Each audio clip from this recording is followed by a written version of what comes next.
Audio Jungle.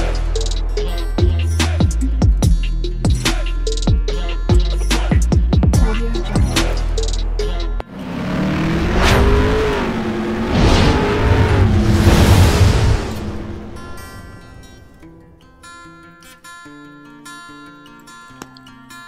Hello everyone, welcome to my channel Mon and Moon's Diary. আশা করছি তোমরা সবাই খুব ভালো আছো। আজ আবারও চলে এলাম একটা নতুন রেসিপি নিয়ে।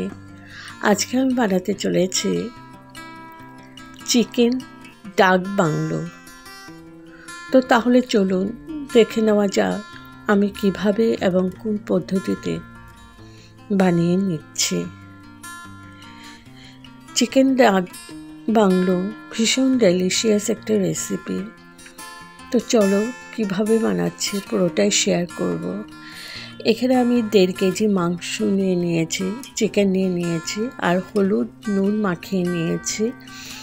এবার দিয়ে দিলাম আদা পেস্ট, দিয়ে দিলাম কাঁচা লঙ্কা আর রসুন পেস্ট। একসাথে আমি পেস্ট করে নিয়েছি কাঁচা লঙ্কা আর রসুন। এখানে দিয়ে দিলাম ধনে পাউডার আর জিরে পাউডার, কাশ্মীরি মির্চ পাউডার আর হলদি। সবকটাই আমি 1 চামচ করে দিয়েছি। দিয়ে দিলাম গোলমরিচ পাউডার আর দিয়ে দিলাম সর্ষের তেল মানে মাস্টার্ড অয়েল। এবার আমি ভালো করে মাখিয়ে নেব। মেখে আমি 1 ঘন্টা রেস্টে রেখে দেব। তোমাদের কাছে টাইম থাকলে তোমরা 2-3 ঘন্টা রেখে দিতে পারো। এইবার আমি একটা প্যান নিয়ে নিয়েছি। এখন আমি মশলাটা করে নেব। একটা শুকনো লঙ্কা দিয়ে দিলাম আর দিয়ে দিলাম জিরে, গোটা জিরে, গোটা ধনে। এখানে আছে গরম মশলা। গরম মশলার মধ্যে আছে দারচিনি, গোলমরিচ, লং, দারচিনি, গোলমরিচ, ছোট এলাচি আর দিয়ে দিলাম লং, 4-5টা লং। এবারে এগুলো একটু ভেজে নিচ্ছি, ড্রাই রোস্ট করে নিচ্ছি।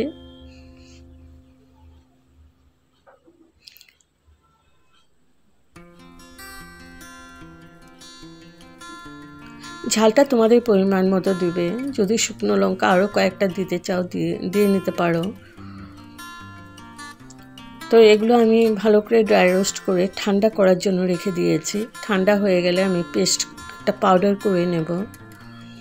তো ঠান্ডা হয়ে গেছে, আমি পাউডার করে নিচ্ছি। পাউডার হয়ে গেছে। এটা হলো চিকেন ডাক বাংলোর মশলা। আর এদিকে নিয়েছি 3টে ডিম বয়েল করে নিয়েছি আর নিয়েছি আলু। এখন আমি একটা কড়াই নিয়ে নিয়েছি আর দিয়ে দিলাম হলদি,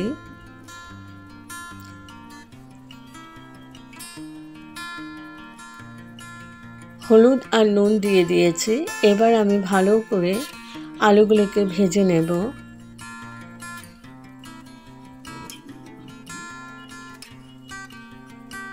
তো আলুগুলো ভাজা হয়ে গেছে। এখন ওই প্যানেই আমি ডিমগুলো ভেজে নিচ্ছি। ডিমগুলো একটু কেটে কেটে দিয়েছি, চিড়ে দিয়েছি, তারপর ভেজে নিলাম। এবার একটা কড়াই বসিয়ে দিয়েছি, একটা শুকনো লঙ্কা দিয়ে দিয়েছি আর দিয়ে দিলাম 2টো তেজপাতা। এবার দিয়ে দিলাম কুচি পেঁয়াজ। এখানে আমার পেঁয়াজ 4টা বড় সাইজের পেঁয়াজ আছে, কুচি করে নিয়েছি। ভালো করে ভেজে নিচ্ছি।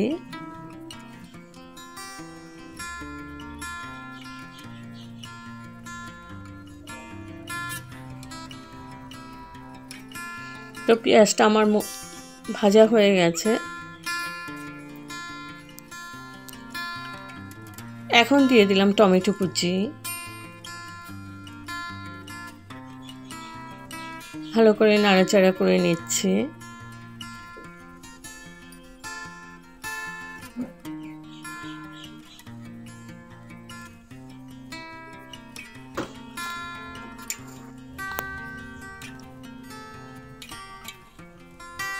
দিয়ে দিচ্ছি পরিমাণ মতো নুন। নুন আমি ম্যারিনেট করার সময়ও দিয়েছি চিকেন, ওই জন্য একটুই দিলাম, পরে যদি লাগে পরে দিয়ে দিব টেস্ট করে। এবার নুন দিয়ে ভালো করে আমি নাড়াচাড়া করে নিচ্ছি, তাহলে টমেটোটাও গলে যাবে। এবার দিয়ে দিচ্ছি চিকেনের পিসগুলো, যেগুলো ম্যারিনেট করে রেখেছিলাম।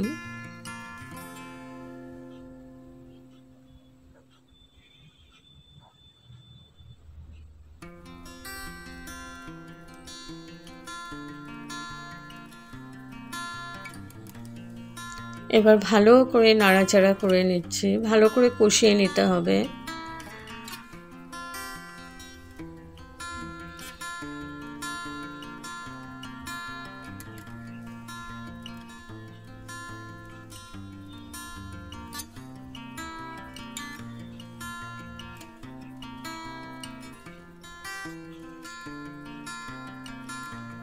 প্রায় 10 মিনিট আমি ভালো করে কষিয়ে নিয়েছি, আর এখানে আমি আলু আর ডিমগুলো ভেজে রেখেছিলাম।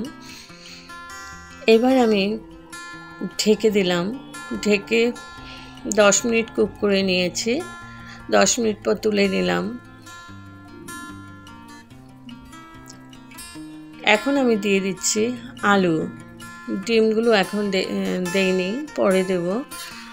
আলুটা দিয়ে দিলাম, কারণ আলুটাও সেদ্ধ হতে হবে।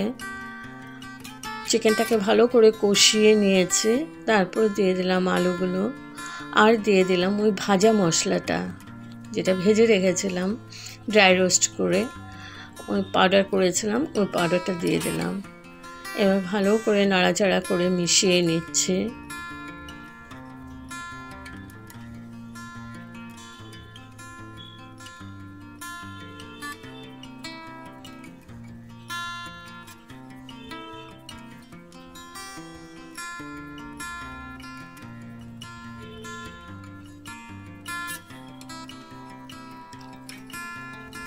খানিকক্ষণ নাড়াচাড়া করে দিয়ে দিলাম একটু গরম জল, কারণ চিকেন থেকে এমনিতেও জল বেরোচ্ছে, তো অল্পই জল দিয়েছি।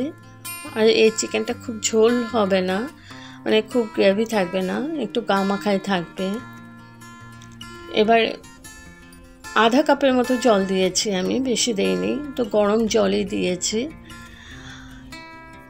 ভালো করে নাড়াচাড়া করে আবার 10 মিনিটের মতো নাড়াচাড়া করে নিয়েছি। তারপর দিয়ে দিলাম ডিমগুলো, যেগুলো ভেজে রেখেছিলাম। এবার আমি ঢেকে যতক্ষণ না চিকেনটা ভালো করে সেদ্ধ হচ্ছে আর আলুগুলো, ততক্ষণ ঢেকে রেখেছিলাম। প্রায় 10-15 মিনিট আমি ঢেকে রেখেছিলাম। 10-15 মিনিট পর ঢেকে রেখে তারপর গ্যাস অফ করে আবার স্ট্যান্ডিং টাইমের জন্য ঢেকে রেখেছিলাম। তো আমার রেডি টু সার্ভ চিকেন ডাক বাংলো। যদি আপনাদের এই রেসিপিটা ভালো লেগে থাকে তবে like, share, comment and subscribe করতে ভুলবেন না। সাবস্ক্রাইব করার পর পাশে থাকা বেল বাটন অল প্রেস করে দেবেন। ভালো থাকবেন, সুস্থ থাকবেন।